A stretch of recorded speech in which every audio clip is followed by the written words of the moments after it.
Customer যখন প্রোডাক্টটা scroll করতেছে তখন হচ্ছে সাইজ গাইডটা হঠাৎ করে তার সামনে আসলো, সে হ্যাপি। আমি যদি বলি যে সাপোজ আপনার হচ্ছে যে কোনো একটা প্রোডাক্ট যেটা হচ্ছে সাইজ সেন্সিটিভ, আপনি সাইজ গাইডটা কি করছেন অ্যাজ এ পিকচার আপনি হচ্ছে গ্যালারি ইমেজেই অ্যাড করে দিচ্ছেন, অর্থাৎ কাস্টমার যখন প্রোডাক্টটা স্ক্রল করতেছে তখন হচ্ছে সাইজ গাইডটা হঠাৎ করে তার সামনে আসলো, সে হ্যাপি।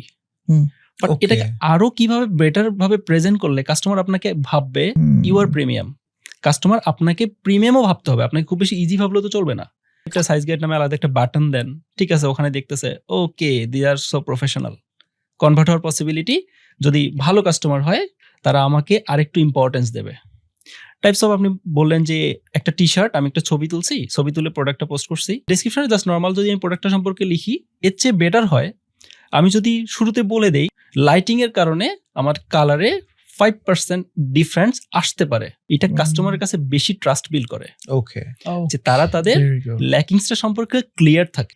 আমি এই জিনিসটা শিখছি শুরুতে, যে আমরা যখন দিয়াশলাই কিনতাম ছোটবেলায়, ম্যাচ টুকতো, তো ওখানে আমি দেখলাম কাঠি সংখ্যা লেখা থাকে 50 ± 2। হ্যাঁ, তো এইটা আমাকে ওদের বিজনেস মানে ওই ব্র্যান্ডটার প্রতি আমার বেশি অ্যাকসেপ্টেন্স দিছে আমার।